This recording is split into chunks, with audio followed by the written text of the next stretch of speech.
제가 가지고 있는 성경은 구약 성경 100페이지에 있고요. 가지고 있는 성경을 보셔도 되고 앞에 있는 화면을 참고하셔도 되겠습니다. 우리 한 절씩 교독합니다. 여호와께서 모세에게 일러 이르시되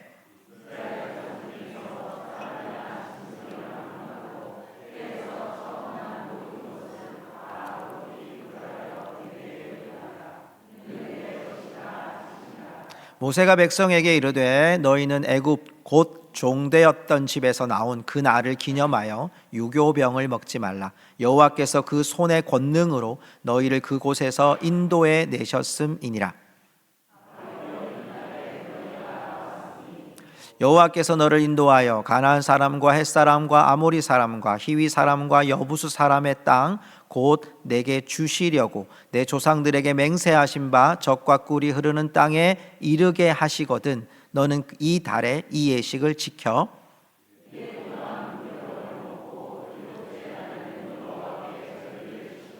이래 동안에는 무교병을 먹고 유교병을 내게 보이지 아니하게 하며 내 땅에서 누룩을 내게 보이지 아니하게 하라.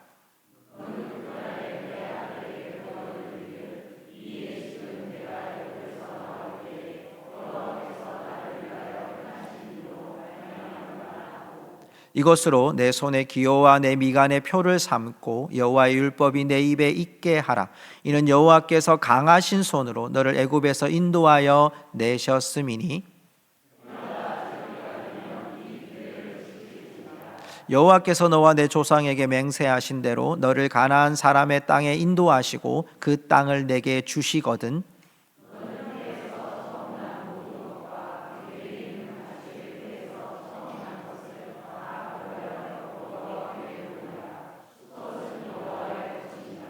나귀의 첫 새끼는 다 어린 양으로 대속할 것이요 그렇게 하지 아니하려면 그 목을 꺾을 것이며 내 아들 중 처음 난 모든 자는 대속할지니라.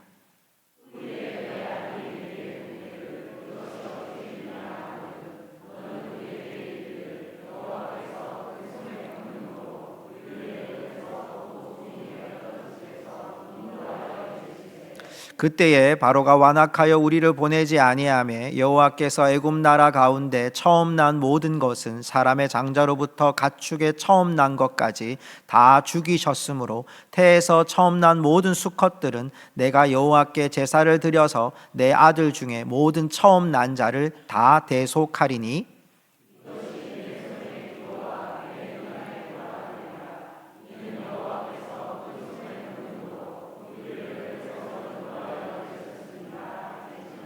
바로가 백성을 보낸 후에 블레셋 사람의 땅의 길은 가까울지라도 하나님이 그들을 그 길로 인도하지 아니하셨으니 이는 하나님이 말씀하시기를 이 백성이 전쟁을 하게 되면 마음을 돌이켜 애굽으로 돌아갈까 하셨음이라.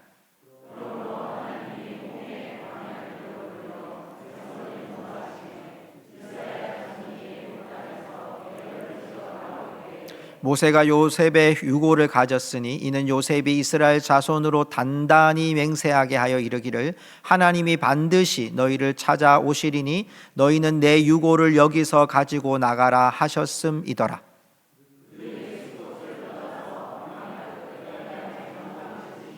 여호와께서 그들 앞에서 가시며 낮에는 구름 기둥으로 그들의 길을 인도하시고 밤에는 불 기둥을 그들에게 비추사 낮이나 밤이나 진행하게 하시니 백성 앞에서 떠나지 아니하니라. 아멘. 자리에 앉으시면서 우리 좌우에 계신 분들에게 이렇게 고백합시다. 우리는 하나님을 아버지라 부르는 자들입니다. 이렇게 고백할까요? 우리는 하나님을 아버지라 부르는 자들입니다. 아멘. 우리는 하나님께서 아브라함에게 말씀하셨던 애굽 땅에서 430년 만에 다시 돌아오게 하시겠다는 하나님의 약속의 말씀을 우리가 출애굽의 현장 가운데 함께 목도했습니다. 10가지의 재앙 그리고 하나님이 200만 명이 넘는 이 백성들이 새롭게 애굽에서 출발한 출애굽의 놀라운 해피엔딩의 역사를 지금까지 계속 보았습니다. 어쩌면 지금 오늘 13장은 이렇게 시작되면 더 좋지 않았을까라는 기대를 갑니다.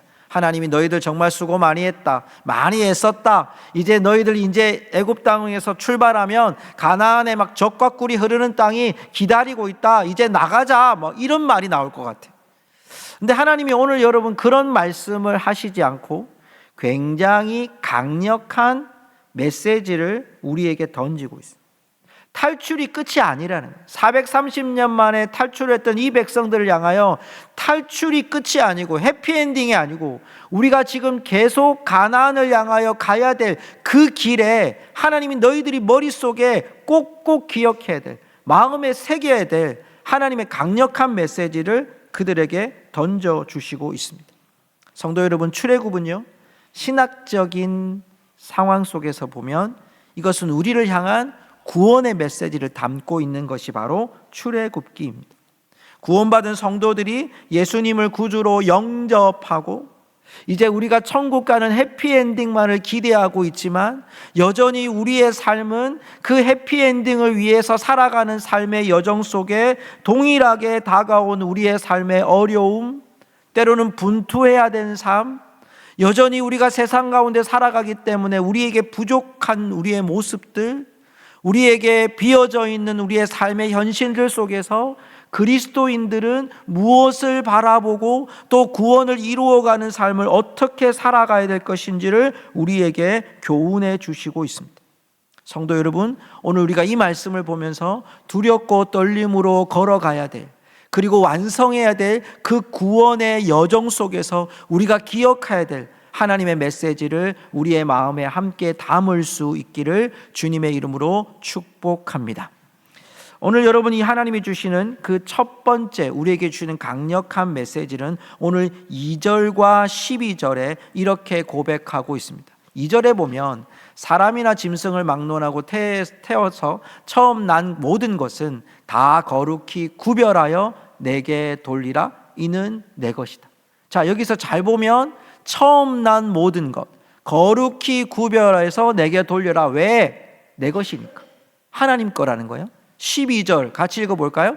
너는 태에서 처음 난 모든 것과 내게 있는 가축의 태에서 처음 난 것을 다 구별하여 여호와께 돌리라. 수컷은 여호와의 것이니라.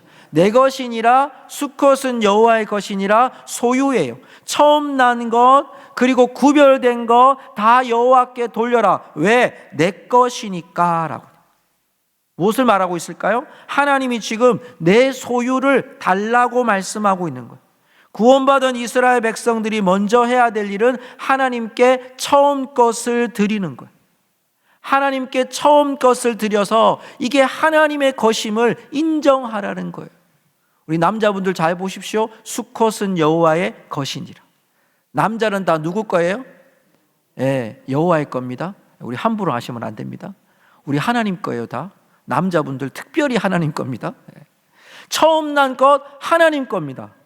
남자들 하나님 거라고 말하는 것은요, 이것은 곧 남자만의 이야기를 하는 것이 아닙니다. 우리가 하나님의 백성이면 구별되어 하나님의 것이라고 말씀하는 거예요. 왜 이런 말씀을 할까요? 오늘 여러분 본문의 말씀 13절을 새번역 성경으로 우리 한번 읽어보겠습니다. 우리 천천히 한번 읽어볼까요? 그러나 나귀의 맛배는 어린 양을 대신 바쳐서 대속하도록 하십시오. 그렇게 대속하지 않으려거든 그 목을 꺾으십시오. 당신들 자식들 가운데서 맏아들은 모두 대속하여야 합니다. 자, 여러분 여기서 계속 나오는 단어가 뭡니까? 대속이라는 단어. 어린 양을 대신 바쳐서, 나귀 대신에 어린 양을 대신 바쳐서 대속하십시오. 대속하지 않으려거든 목을 꺾으십시오. 당신들 자식들 가운데 맏아들은 모두 대속해야 됩니다. 이렇게 돼서 우리나라 초대교회에 많은 첫 번째 아들이 다 목사님 되신 분들이 많아요. 부모님들이 다 맏아들을 드려야 된다 이래가지고. 여러분, 이 말씀은 그런 의미도 있지만 그보다 더 중요한 것은 맏아들, 가장 소중하고 가장 첫 번째 주신 것은 소유가 하나님 거라는 거예요. 15절을 개정개혁 성경으로 보면 태에서 처음 난 모든 수컷들은 내가 여호와께 제사를 드려서 내 아들 중에 모든 처음 난 자를 다 대속하리니. 여기도 대속이 나오죠. 여러분, 왜 처음 것을 구별하여 여호와께 드려야 합니까? 여러분, 그 처음 것이 바로 대속하는 하나님의 것임을 인정하는 것이기 때문입니다. 처음 것을 드리는 것과 함께 하나님은 대속이라는 단어를 사용하셨어요. 여러분, 이 대속의 사건이 무엇이었습니까? 여러분, 이스라엘 백성들이 출애굽할 때 10가지의 재앙 가운데 마지막 10번째 재앙이 어린 양을 잡아서 그 피를 그들의 문설주에, 대문 앞에 그들의 피를 바른 곳은 내가 넘어가리라. 어린 양이, 여러분, 모든 애굽의 왕의 자녀로부터 가축의 자녀까지 처음 것을 하나님이 다 치셨어요. 그때 어린 양의 피를 바른 이스라엘 백성들, 유대인들의 백성들 속에서는 그 피를 보고 여러분, 하나님은 직접 그 죽음의 현장에서 그들을 넘어가셨어요. 어린 양이 대속했습니다. 동일하게 주님이 지금 이 백성들이 출애굽하는데 얘기하시는 거예요. 처음 난 것 그들을 구별해서 어린 양을 대속해서 내게 바쳐라. 왜? 너희들은 이제 하나님의 소유라는 것을 말씀하는 거죠. 사랑하는 성도 여러분, 어린 양을 대속하는 일은, 이 출애굽의 사건은 단순한 여러분 이들의 여정 가운데 하나님의 약속이 이루어진 것뿐만 아니라 우리를 향하신 하나님의 구원의 사역, 예수 그리스도의 대속의 사역이 오늘 우리에게 주어졌다는 것. 여러분, 그 대속의 사역은 곧 이제 우리가 우리의 것이 아니라 바로 하나님의 소유된 백성이라는 것을 우리에게 선포하고 계신 줄 믿습니다. 구원받은 삶은요, 두렵고 떨림으로 그 구원을 이루어가는 삶. 그것의 첫 번째 원칙은 뭐냐면 이제 우리의 소유권을 하나님께 드리는 것입니다. 여러분, 처음 난 것뿐만 아니라 하나님은 우리에게 인생의 구원이라는 선물을 주셨을 때 우리가 예수 그리스도를 구주로 영접한 자들에게는요, 새로운 피조물이라고 그랬습니다. 여러분, 믿으십니까? 우린 새로운 피조물이에요. 여러분, 예수님을 영접하는 자는 하나님의 자녀가 되는 권세를 주셨다고 했습니다. 여러분, 믿으십니까? 우리 하나님의 자녀가 됐어요. 여러분, 소유권이 하나님께 있습니다. 여러분, 우리가 읍사무소나 또 행정자치센터 같은 데 가서 우리가 등본이나 가족관계증명서를 떼면 부모 아래 자녀들이 들어가 있습니다. 여러분, 그 자녀들은 소속되어 있습니다. 모든 것에 대한 부모가 자녀들의 책임을 지죠. 소유했다고 해서 내 거다라고 해서 그것이 여러분 나의 모든 것을 말하는 것이 아니라 그 소유권이 누구에게 있는지를 우리가 인정하는 거죠. 여러분, 한번 대답해 보십시오. 건강이 나의 것인가요? 여러분, 건강을 여러분 마음대로 여러분 건강해졌다가 나빠졌다가 회복할 수 있던가요? 여러분, 우리 가정은 우리 걸까요? 우리 자녀? 우리 것일까요? 여러분, 우리에게 있는 남편과 아내, 자녀들, 직장, 여러분 물질, 그 소유권이 우리의 것일까요? 물론 여러분, 우리가 법적으로 우리의 소유권을 인정할 수 있는 곳이 많이 있습니다. 그러나 그 소유권을 가지고 있다고 해서 우리 것일까요? 그렇지 않습니다. 예수 그리스도를 영접한 자들에게 성경은 말합니다. 갈라디아서 2장 20절에 그런즉 이제는 내가 사는 것이 아니요 내 안에 그리스도께서 사신 것이라. 여러분, 이 말씀을 인정하십니까? 여러분, 정확하게 고백하십시오. 이 말씀을 여러분 기억하시고 믿으시고 인정하십니까? 여러분, 이건 마음속에 우리가 고민하고 물음표를 던지고 날마다 고백해야 됩니다. 내 안에 누가 사신 것이라고요? 그리스도께서. 이걸 인정하는 삶이 우리 안에서 여러분 하나님의 소유된 것을 인정하는 삶이 되어집니다. 여러분, 이 싸움은 우리 가운데 지속적인 싸움입니다. 이 싸움은 계속 우리의 소유권을 이양하는 싸움입니다. 하나님, 내 것이 아닙니다. 아버지의 것입니다. 내 것이 아닙니다. 주님의 것입니다. 여러분, 이 신앙이 우리의 믿음을 더욱더 크게 할 것이고 성장할 것이고 온전한 자로 세우는 은혜가 있을 줄 믿습니다. 주님 말씀하시는 거예요. 첫 것을 구별하여 내게 가져와라. 내게 돌려라. 그것은 내 것이라. 여러분, 오늘 예배를 마치고 돌아가는 길에 여러분 물음표를 던지십시오. 여러분의 인생이 내 것인지, 예수님 때문에 새롭게 시작된 삶인 것인지, 여러분 믿음이 크냐 믿음이 적냐, 여러분 그것을 말하는 것이 아니에요. 예수를 믿었는데 내 삶의 여러분 중심 속에 예수님이 나의 소유권에, 주님이 나의 주인이신가 그렇지 않은가를 우리는 물음표를 던지며 날마다 치열하게 싸워 가야 되는 것입니다. 성도 여러분, 오늘 우리의 삶 속에 그 물음표가 내가 주님의 것입니다라고 고백할 수 있는 느낌표가 될 수 있기를 주님의 이름으로 축복합니다. 두 번째, 오늘 하나님이 우리에게 주시는 메시지는요, 오늘 3절 말씀에 보면 하나님이 유독 오늘 말씀을 계속 강조하고 있는 부분이 있습니다. 오늘 말씀을 보십시오.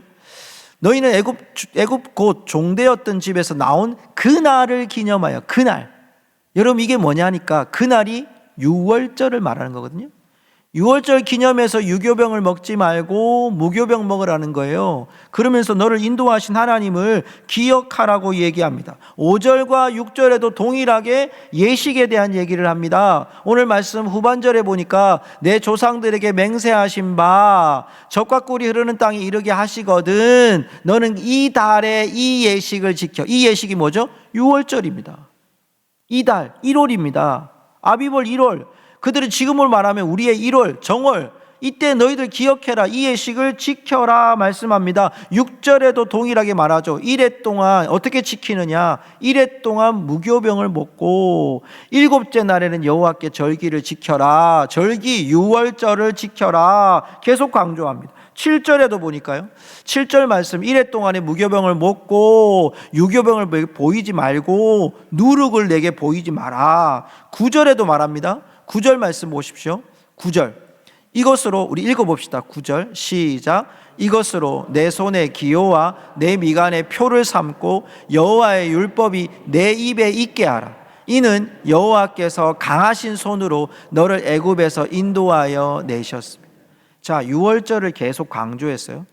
절기를 이렇게 지키라고 말하면서 9절에는 무슨 말씀을 드리냐면 이것을 너희 손의 기호와 내 미간의 표를 삼고 여호와의 율법이 내 입에 있게 하라고 계속 이야기합니다.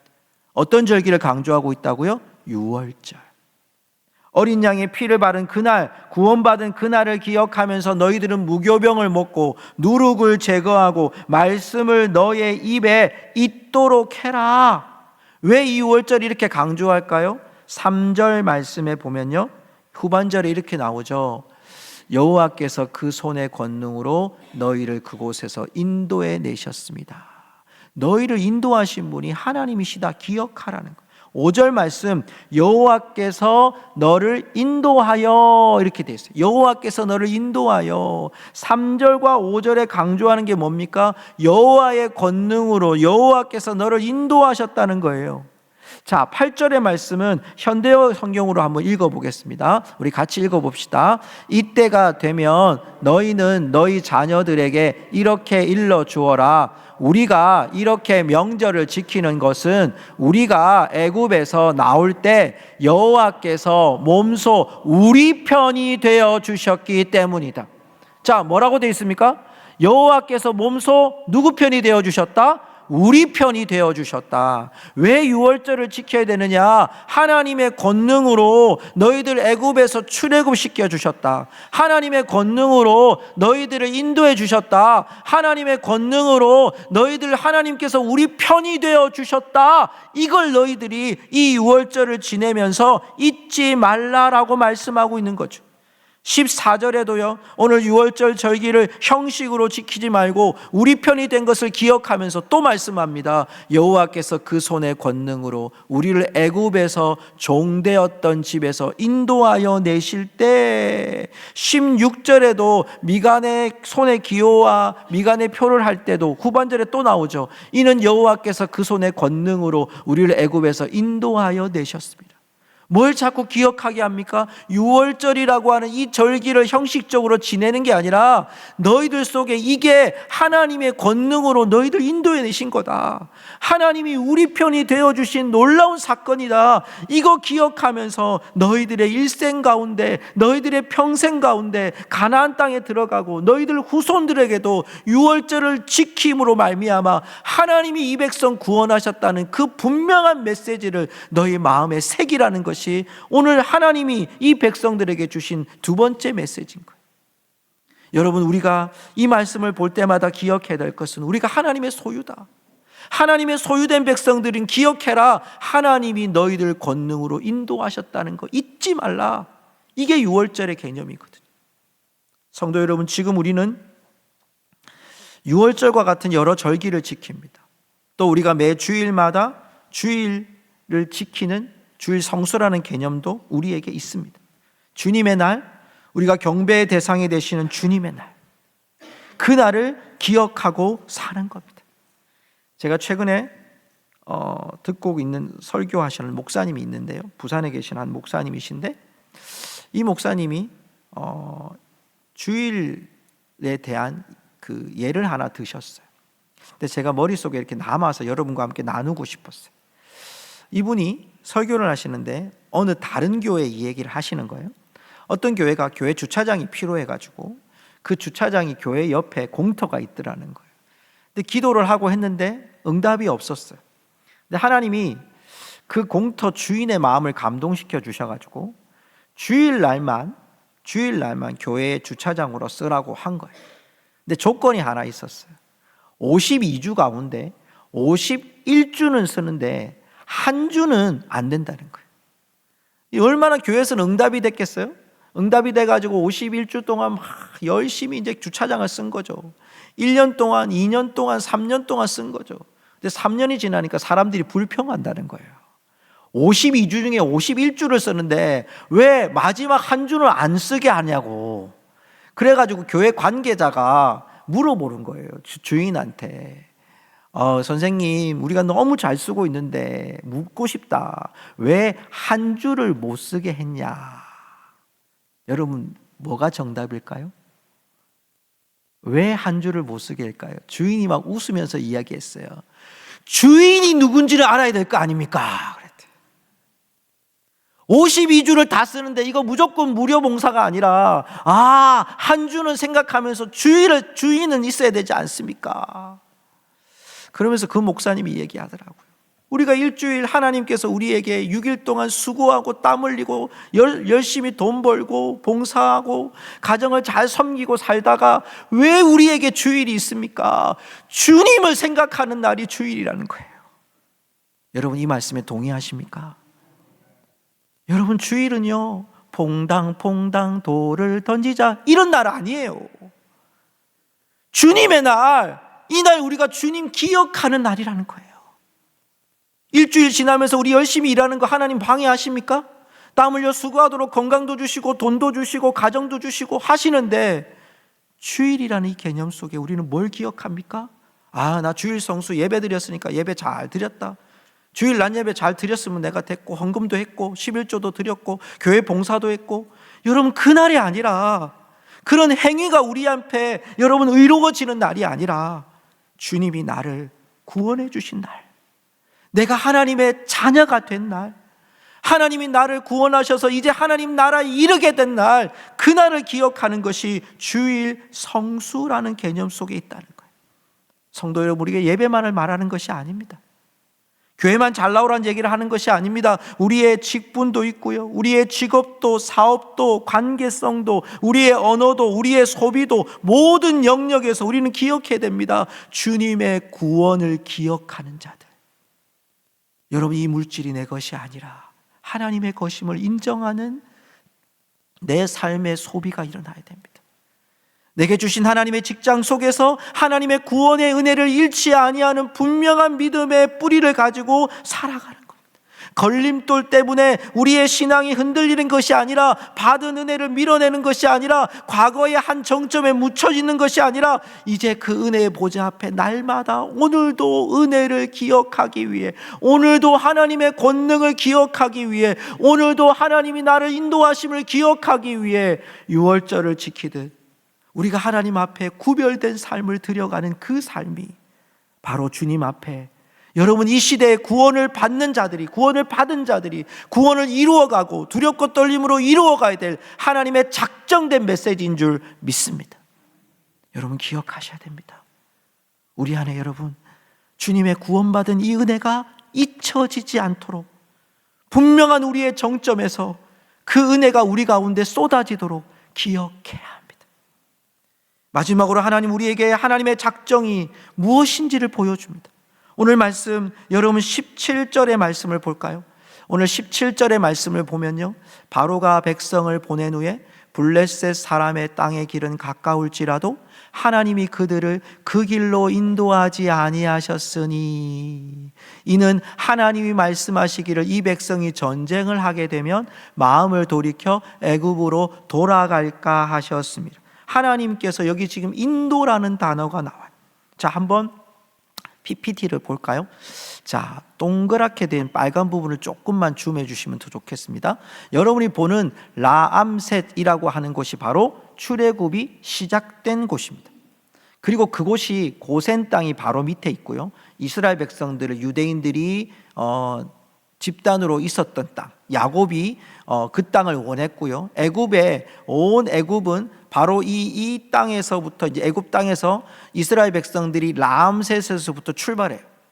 여러분 그림을 잘 보시면 제가 파란 글씨, 파란 점선으로 점점점 해서 여러분 직선으로 가면 블레셋 족속라고 동그랗게 쓰여져 있습니다. 여러분 이 백성들이요, 라암셋에서 블레셋까지 바로 예루살렘이 위에 있거든요. 가나안이 바로 위에 있어요. 그리로 바로 가면 3일 길밖에 안 됩니다. 버스 타고 가면 더 빨리 가겠죠, 그렇죠? 여러분 그런데 그때 당시 이들이 걸어가도 3일 길밖에 안 되는 그곳에, 자 그림을 다시 한번 크게 해주시겠어요? 여기 보면 그들의 그 길의 온도를 보면 밑으로 갑니다, 그죠? 시내 반도로에서 밑으로 쭉 내려와서 제일 밑에 가면 시내산이 나옵니다. 이 여정이 지금 라암셋에서 곧 가면 되는데 하나님이 저 밑으로 이렇게 돌리시면서 40년을 돌려요. 여러분 하나님이 왜 이렇게 인도하지 않으셨을까요? 이들이 전쟁을 보면 애굽으로 돌아갈까? 하나님의 염려, 하나님의 작정은 이들이 전쟁에서 빨리 가나안 땅에 들어가는 것이 아니라 하나님의 인도하심을 보기 원하셨어요. 18절 말씀에 보면 하나님이 홍해 광야길로 돌려 백성을 인도하심에, 이렇게 됐어요. 하나님의 인도가 홍해의 광야길로 돌려 백성을 인도한다고 되어 있고요, 21절에 가면 여호와께서 그들 앞에 가심에 낮에는 구름 기둥으로 그들의 길을 인도하시고 밤에는 불 기둥을 그들에게 비추사 낮이나 밤이나 진행하게 하시니라고 되어 있습니다. 하나님이 블레셋 땅으로 가지 않게 하고 홍해길로 가게 해서 40년 동안 구름 기둥, 불 기둥, 만나와 메추라기로 반석에서 물을 내고 철저히 하나님이 우리의 인도자이심을 하나님이 보여주시는 거죠. 성도 여러분, 하나님의 작정은요, 우리가 하나님의 소유임을 인정하고 그 은혜 가운데 살고자 할 때 하나님의 원래 뜻은 바로 하나님이 우리를 인도하고 있는, 너희들의 인도자가 누구인지를 이 백성들이 깨닫기를 원하셨다는 거예요. 사람들이 볼 때 합리성과 타당성은 어디에 있습니까? 직선으로 3일길 만에 가면 되는 거 아닙니까? 그런데 하나님이 그 길로 가게 하지 않아요. 왜? 출애굽기 20장 2절에 보면 십계명이 시작되는 구절에 이렇게 돼 있어요. 나는 너를 애굽 땅 종되었던 집에서 인도하여 낸 내 하나님 여호와니라. 성도 여러분, 내가 너희를 인도한 여호와라는 것을 하나님께서 이 백성들에게 가르치기를 원하셨어요. 하나님 말씀하시는 거예요. Follow me, 나를 따르라는 거예요. 이스라엘 백성이 출애굽할 때 누가 하나님 애굽에서 나오게 하셨습니까? 하나님의 권능으로 나오게 하셨습니다. 하나님의 권능으로 너희들 하나님의 권능을 기억하고 살라고 하셨습니다. 그리고 이제 출애굽을 한 이 백성들, 라암세스부터 시작되는 그들의 여정의 모든 것은, 그리고 그들의 후손들까지 이르는 모든 것은 여호와를 따르는 데서 그들 가운데 성공이 있음을 우리에게 선포하고 있다는 겁니다. 구원받은 백성에게 가장 중요한 문제는 가나안 땅의 약속이 이를 때까지 가는 겁니다. 예수님을 영접한 자들에게, 구원받은 자들에게 가장 중요한 목표는 구원이 이루어지는 그 천국에 주님이 다시 오실 때까지 우리의 믿음을 지켜가는 것입니다. 예수 믿었으니까 우리는 천국에 당첨됐다, 오랫동안 믿었기 때문에 우리는 천국 입성할 것이 확인이 된다, 확인증 받은 거다라고 우리가 물음표를 던질 수 있겠지만, 확인할 수 있겠지만, 확실한 것은 있을 수 있겠지만, 여러분, 우리는 아직 이루지 않았습니다. 죄송합니다만 예수 믿고도 여러분, 우리에게 예수 믿은 후에 천국에 갈 걸 기대하며 살면서도 우리에게 생활고가 있을 수 있어요. 먹을 것이 없는 일들이 일어날 수 있어요. 가정의 문제가 다 해결되지 않을 수 있어요. 예수 믿었는데 건강에 적신호가 오기도 합니다. 예수를 믿었는데 관계의 어려움들이 있습니다. 예수를 믿었는데 우리 가운데 유혹과 죄가 우리 가운데 계속 다가옵니다. 그때마다 우리가 내가 인도자가 돼서 컨트롤하려고 하면 가나안 땅에 들어가는 백성들이 광야에서 실패하듯이 우리도 실패합니다. 여러분, 하나님의 인도를 절대적으로 받으실 수 있기를 주님의 이름으로 축복합니다. 이게 우리가 가야 될 구원받은 그리스도인의 모습입니다. 여러분, 광야에 200만 명이요, 갈 때 그들을 위해 하나님은 낮에는 구름 기둥으로, 밤에는 불 기둥으로 반석에서 물을 내고 매일마다 만나를 주신 하나님의 공급하시는 은혜는 그들이 가나안 땅에 들어갈 때까지 하나님이 계속 하셨습니다. 멈추지 않고 하셨습니다. 저와 여러분의 삶 속에서도 하나님이 구름 기둥과 불 기둥으로 멈추지 않고 역사하실 줄로 믿습니다. 그러기에 우리가 무엇을 기억해야 됩니까? 하나님의 소유된 우리들이 하나님의 은혜를 잊지 아니하는 믿음의 절기를 지켜나가며 우리의 삶 속에 늘 하나님의 인도하심을 구하고 찾는 성도들 되기를 주님의 이름으로 축복합니다. 20세기의 신학의 거장이었던 존 스토트 목사님은 우리는 그리스도를 구주로 받아들이면서 주로는 거부하려는 경향이 있다라는 말을 했습니다. 저는 이 말에 동의합니다. 우리는 그리스도를 구주로 받아들입니다. 영접합니다. 아멘, 내가 예수님을 믿었습니다. 나는 이제 천국 갑니다. 믿음을 가졌습니다. 그런데 주로는, 주가 뭡니까? 주인으로는 거부하려는 경향이 있다. 사랑하는 성도 여러분, 감히 말씀드립니다. 여러분, 이제 싸우셔야 됩니다. 이제 그리스도인들이요, 여러분 이 땅 가운데 영적인 이 시대 속에서 철저하게 싸워야 될 것이 뭐냐면, 내가 누구의 소유인가? 내가 오늘도 하나님의 은혜가 내 안에서 넘쳐 흐르고 있는가? 그 은혜가 정말 점점 더 소멸되고 있는가? 나는 오늘 주님을 계속 따르고 있는가의 그 영적인 전투 가운데 우리는 계속 주님이 나의 주인 되심을 인정하고 살아가는 삶을 살아내야 됩니다. 싸우셔야 됩니다. 싸움을 회피하지 말고 영적인 싸움터에 여러분 나가셔야 됩니다. 출애굽은 우리의 끝이 아니라 철저한 하나님의 나라를 소속된 백성들이 하나님의 나라에 이를 때까지 끊임없는 광야의 삶을 오직 주님이 누구신가를 기억하며 살아가는 것이 우리 그리스도인의 삶인 것입니다. 오늘도 저와 여러분의 삶 속에, 이 한 주간을 달려가야 될 주의 종들의 삶 속에 여러분, 하나님의 은혜를 잊지 않고 내가 주님의 소유된 백성인 것, 하나님의 작정은 바로 거기에 있습니다. 하나님이 우리를 구원하신 작정은 우리를 천국으로 인도하실 그 하나님의 영원한 작정 속에 이제 하나님이 광야의 길을, 내가 너를 인도할 거다, 내가 너를 붙들어 줄 거다, 내가 너를 소유된 백성으로 인도해 줄 거다, 너는 나만 믿고 내 것임을 기억하고 나를 따라오라고 말씀합니다. 주님 오시는 그날까지 우리 모두가 정말 주님이, 내가 주님의 것임을 인정하고 구원의 은혜를 잊지 않고 주님 오시는 그날까지 예수 그리스도를 주로 고백하며 평생 주님과 함께 동행하는 주의 성도들이 되시기를 축복합니다. 우리 함께 주님을 찬양할까요? 주님 다시 오실 때까지.